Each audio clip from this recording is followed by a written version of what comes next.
നമ്മുടെ മാമുക്കോയയുടെ സിനിമയിലെ തുടക്ക കാലഘട്ടം, അങ്ങനെ അവസരങ്ങളൊന്നും കിട്ടാതിരുന്ന ഒരു കാലഘട്ടം. ഇപ്പോൾ സത്യനന്ദിക്കാടിൻ്റെ ഒരു സിനിമയിലേക്ക് ശ്രീനിവാസൻ പറഞ്ഞു മോഹൻലാലാണ് നായകൻ, മോഹൻലാലിൻ്റെ 2 കൂട്ടുകാരിൽ ഒരാളായിട്ട് ഒരു കഥാപാത്രത്തെ വേണം.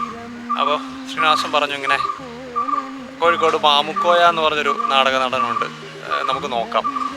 അങ്ങനെ സത്യനന്ദിക്കാട് കോഴിക്കോട് വെച്ച് തന്നെയാണ് ആ സിനിമയുടെ ലൊക്കേഷൻ. അപ്പോൾ മാമുക്കോയെ വിളിക്കുന്നു.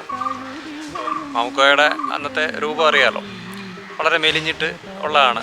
മാമുക്കോയൊക്കെ ഒരുപാട് സിനിമകളിൽ അഭിനയിച്ചാണ് അദ്ദേഹത്തിൻ്റെ ആ ഒരു എന്താ പറയുക, അഭിനയത്തിൻ്റെ ഭംഗിയും അദ്ദേഹത്തിൻ്റെ രൂപമൊക്കെ നമ്മുടെ മനസ്സിൽ പതിഞ്ഞത്. അപ്പോൾ അദ്ദേഹത്തെ അങ്ങനെ ആരും കണ്ടിട്ടില്ലാത്ത ആ കാലഘട്ടത്തിൽ പുള്ളിയുടെ അന്നത്തെ ആ ഒരു രൂപം കണ്ടുകൊണ്ട് സത്യനന്ദിക്കാടിന് തോന്നി മോഹൻലാലിൻ്റെ കൂട്ടുകാരനാവേണ്ട ഒരാളല്ല ഇതെന്ന് സത്യനന്ദിക്കാടിന് തോന്നി.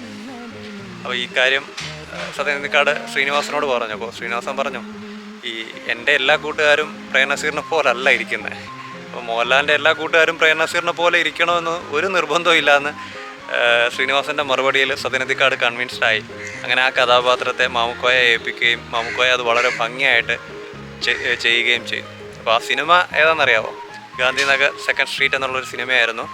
പിന്നീട് സത്യനന്ദിക്കാട് ഒരുപാട് കഥാപാത്രങ്ങൾ മാമുക്കോയെ ഏൽപ്പിക്കുകയും മാമുക്കോയെ അതൊക്കെ ഭംഗിയായിട്ട് ചെയ്യുകയും ചെയ്തിട്ടുണ്ട്. Thank you for watching. Have a good time. By.